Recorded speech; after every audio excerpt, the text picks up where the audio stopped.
Well, here we are again. Thanks for watching, those of you who have tuned in.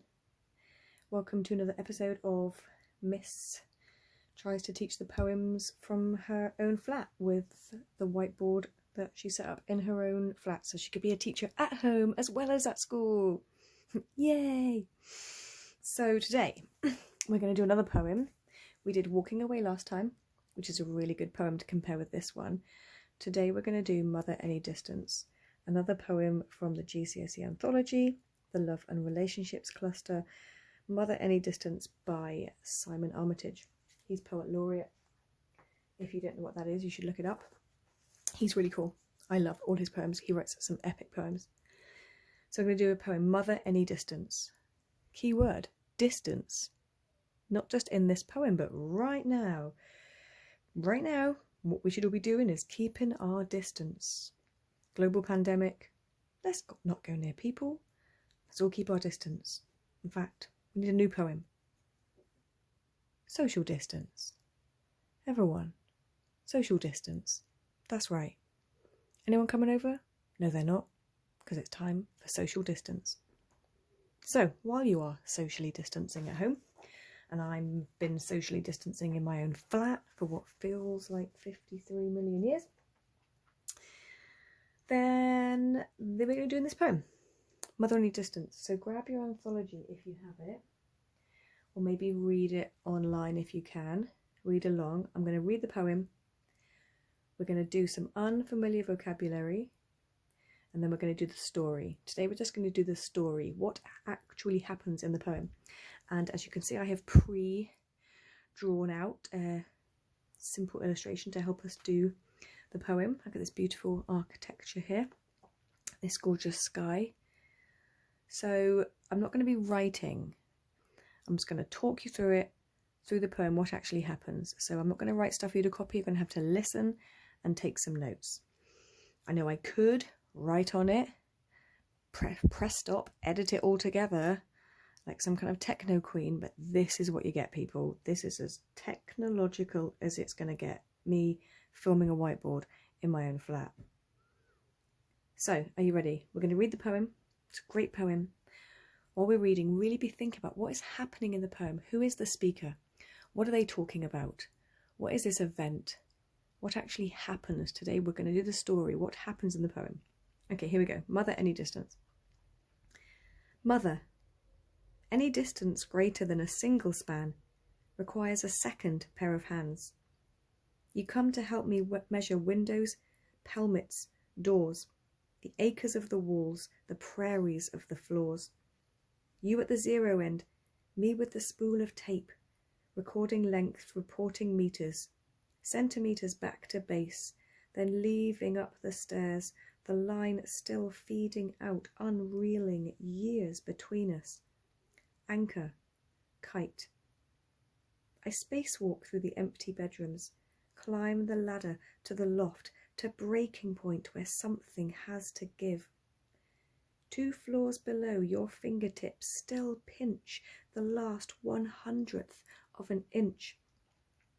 I reach towards a hatch that opens on an endless sky, to fall or fly.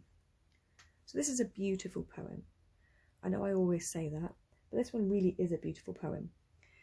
So before we go into the story, let's have a think about any words that you don't totally recognise. Any words that you don't, either you've never heard of them or you don't fully understand them. Take a minute yourself right now, this moment in time.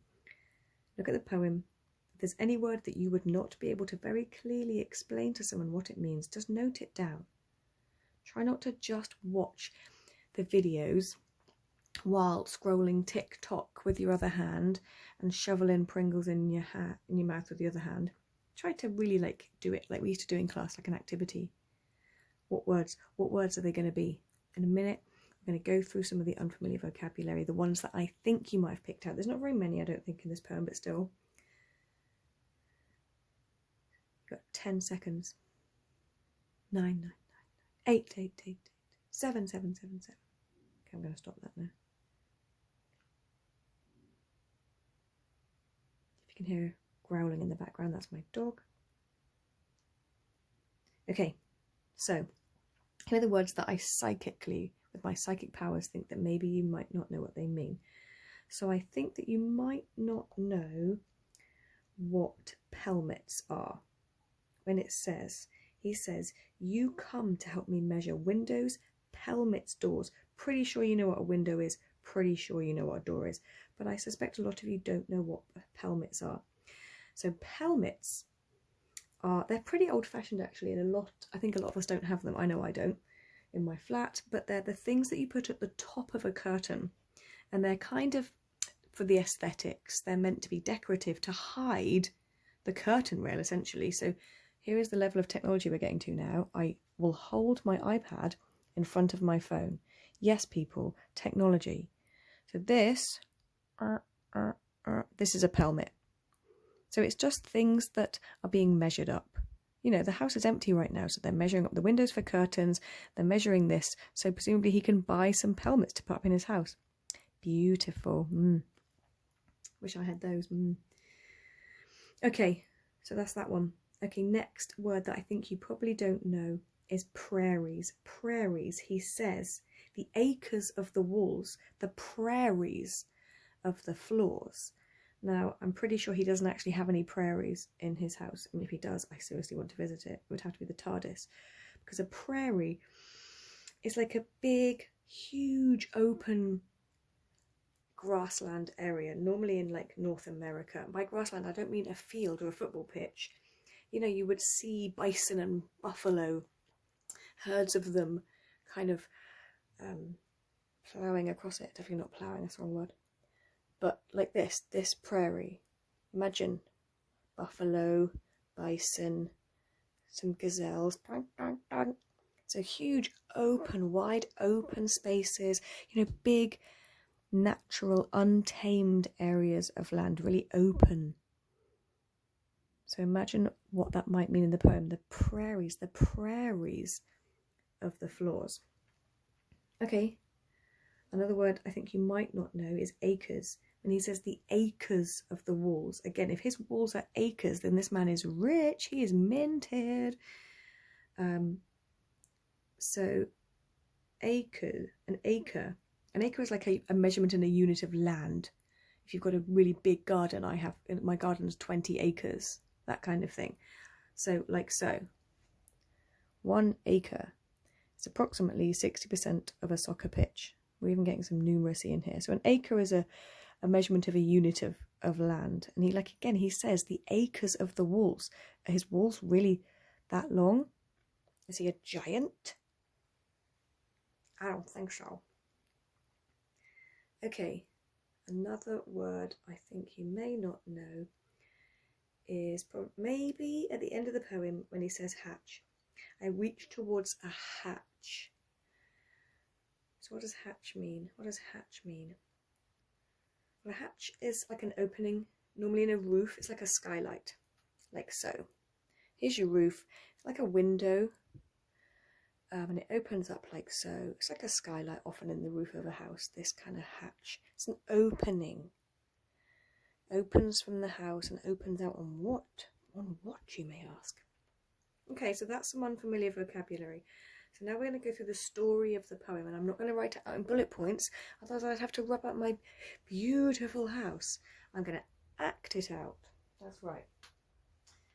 I'm not going to act it out personally, and there's no puppets today, but there are going to be these guys. Well, hello. And hello. These are going to be the two people in the poem. Who might this be, you say? Oh, this is going to be the mother. Here she is. This is the mother, as indicated by her long hair. I have not drawn her wearing a skirt, like people normally do with stick people. They give stick women skirts, because I don't think we should conform to gender norms. Women can wear trousers, men can wear skirts, whatever. It's just clothes, people. I haven't drawn her with a particularly great hairdo. Soz.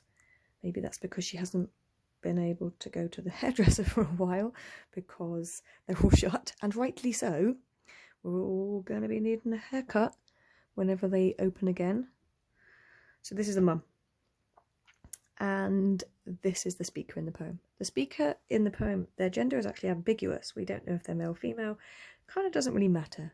This is a poem about a parent-child relationship. Mother-child. Mother-child. That's what this poem is about, really. But I made it male. I made the speaker male because it makes it less confusing when I act it out with the people. And also Simon Armitage, the poet, is male, so I figured that if it's an autobiographical poem, then it's him. Okay, are we ready? So, in the poem, if you hadn't already worked it out, this is a poem about the child moving into their own home. He's moving into his own home for the first time, so he'll be moving out of his parents' house. Out of his parents' house. Bye, Mum. Bye, Dad. Bye, Mum. I'm about to see the big wide world. Don't know why he's American. He's actually Northern. Simon Armitage, mother. So here he is in the poem, and he's in his new home that he is moving into, his own house. But obviously it's currently empty. Hasn't got his curtains, you know, he's got to get a lot of stuff into it. So his mum has come to help him. It says in the poem, you come to help me. Because that's what parents do. She's supportive, she's helpful. So she has come to help him set up his new home, and she's going to do the measuring.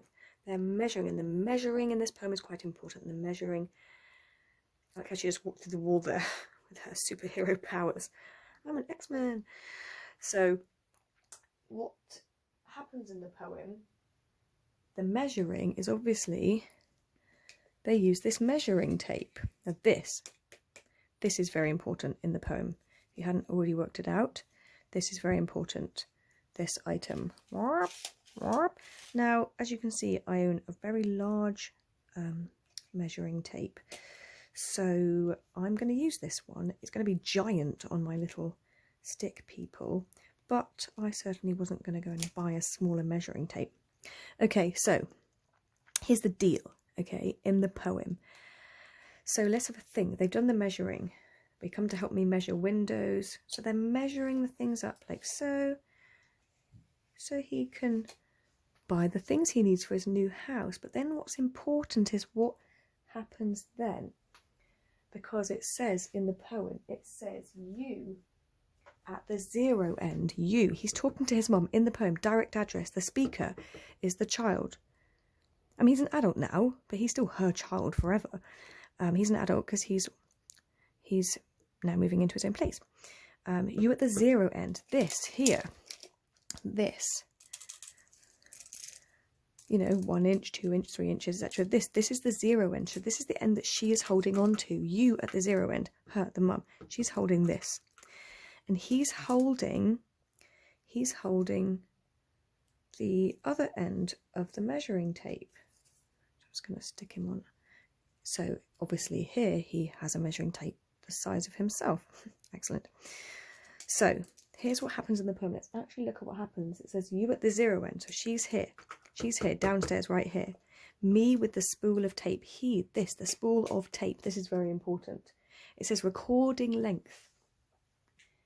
Reporting meters. Recording length, reporting meters. Centimeters back to base. So he's calling out, you know, he's saying, you know, windows, 30 centimeters. I mean, not in real life, that'd be a ridiculously tiny window in a prison, but he calls back the measurements to her. So presumably she can write them down. They go to the shop and they buy the pelmets and all of those essential things. But then what happens? He says, then leaving up the stairs. It says leaving up the stairs. So he's still holding on to it. And now he's upstairs, and now he's actually upstairs, and she's still holding on to this end of the tape, and he's still holding on to his end. Do you see? Leaving up the stairs. The line still feeding out, unreeling years between us. Anchor, kite. Huh. Is there an anchor and kite in his house? Is these the essential things he thought he would buy, an anchor and a kite? Or who could the anchor and the kite be? Then it says, I spacewalk through the empty bedrooms. I mean, is he in space now? Did he get in a rocket? No. Spacewalk. Spacewalk, you know, boing, boing, boing. That slow motion jumping, like astronauts on the moon. Neil Armstrong, Buzz Aldrin, astronauts. Boing. I spacewalk through the empty bedrooms. But why are the bedrooms empty? He's just moving in. Hasn't got his stuff yet. Hasn't got his bed yet, but empty. Why is that so significant? All of these things are important. Think about them, because next time we do a lesson, we're going to do the analysis. The empty bedrooms. So then it says, climb the ladder to the loft. Oh, look, here's the ladder. So then he climbs up the ladder. Note, very important, he is still holding onto the tape. And so is she. She is still here. She has not moved. Importantly, he is the one who is moving away throughout the house. He goes up the stairs, then he goes up the loft. He is the one that's gradually moving away from her. She stays in the place, back to base. Here she is. But they're still both holding onto the tape. Do you see? They're both holding onto the tape. To the loft, to breaking point, where something has to give. To breaking point, the tape is stretched out almost as far as it can go. But it says 2 floors below, 1, 2 floors below, your fingertips still pinch the last 1/100th of an inch. Pinch. She's doing this. This is what she is doing on the end of the tape. The 1/100th of an inch. I mean, I don't know if this is looking quite blurry now, but an inch, 1/100th. Can we split this into 100? Is it even possible to hold on to 1/100th? Think about, why is she pinching on to that tiny last bit of her tape? It's only a tape. Or does she love the tape so much? Is it because she loves the tape? Don't steal my tape, Sonny Jim. Moving into your own home, it's time to get your own tape. Is that what it's about? Or is it something else? She is still pinching on. She does not want to let go of the tape. He is up here. Here he is in the roof, in the loft. And it says, I reach towards a hatch. Here's the hatch. Here's that skylight, that opening in the roof. He's reaching towards it. That opens on an endless sky. Witness my endless sky here that does end here because I couldn't be bothered to colour in any more.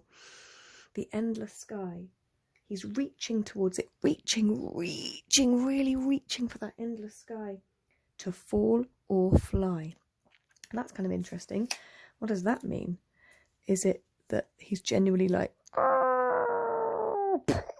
or is it like, I can fly? Is that what it means? I don't think so. So the point about this poem is you're probably not really meant to take it literally. It's figurative, because you can't really literally. How would this work? Go up the stairs, go up the loft, and both be holding onto the tape? Why would they both even be holding onto it? So you're not really meant to take that literally. It's more about the symbolic meaning, the metaphorical meaning of the fact that he's now in the loft. He's climbed all the way up the stairs, and he's climbed up the ladder. Off he goes on his journey through the house, going upwards, and she still stayed in the same place. We're meant to take it symbolically, this whole notion of the story of the poem, of them holding onto the tape. The end of the poem is very lovely, because it's not about, there's no real end. Just at the end, there's no actual end. There's no really closure, and there's an important reason for that. He's just reaching. We're left with that image of him reaching for the hatch to fall or fly, and she's down here still holding onto the end of the tape. It's quite a simple but very effective and very powerful central image we've got going on here, of him holding on to the tape and reaching, and her here. Do you notice the little expression I put on her face, like this? He's like so. So yeah, that's the story of Mother Any Distance. He is in fact a grown-up, but he'll always be her child. It's parent-child relationships. Really think about how this could relate to walking away. Do have a think. And before we go, here he is up here. There's some other really important images in the poem. It says, anchor, kite. Oh, here's an anchor. Where did that come from? Oh, here's a kite. Where did that come from? Anchors. Do we know what an anchor is? Have a think. Don't just think, in a minute Miss will tell me. What's an anchor? Does he have one in his house? Anchors are what you have in a ship, and you let the anchor out of the ship, and it lands on the seabed, and it stops the ship from floating away. That's what anchors do. They keep you in one place. Is that what he's got in his house? An actual anchor? I mean, he might have a kite. It's fairly unlikely he's got an anchor in his house, unless he loves boats. So, who do these represent, therefore? Who is the anchor? Who's the kite? Who is it? Who is it? Who is it? Who is it? Who is it? Ooh, Who's it going to be? Who's it going to be? Boom. The mum. She's an anchor. Metaphorically speaking. Boom. He's the kite. But why? We'll explore that in a lot more detail when I do my next video, when we do our analysis of key quotes and key images. But she's the anchor, she's the kite. But why? What does that mean? They're very effective. So, thanks for tuning in. Thanks for watching. I'll post this shortly, and then I'll make another one in a couple of days about the analysis. So that was Mother Only Distance. I hope you're all doing really well, and you're doing fine right now. I haven't seen you all for a while, obviously, because we've all been in our homes, keeping our distance. Just a little reminder, what should we all be doing? Should we all be out and about in the streets like this? No, we shouldn't. Should we be at home but saying, oh, apparently should we be plummeting to our deaths off a table? Should we be at home and going, hey, come over to mine tonight, yeah, let's hang out? No, we should not be doing that. I know it's a real drag, but we should all be distanced. We should all be at home, staying at home with the people that we live with, so we keep everybody as safe as possible to protect the NHS. It's a bit of a drag, I know, but we're all staying home and we're staying safe, and we are having to be distanced from people, even people we want to see, even people we want to hang out with. This is why social media is so great. We can still stay in touch with people. We can still, it's actually physical distancing, because we have to be physically distant from each other in these times, but we can still be social. We can still message each other all the time. You can make your funny little TikToks. Yeah, so it's cool. Okay, I'm going to stop rambling now. So I hope that was helpful. Remember to always message me if you have any questions, and I'll see you next time for the next video. Okay, cool. Miss you all. Have a lovely day. And don't forget, distance. 2 meters minimum. See ya.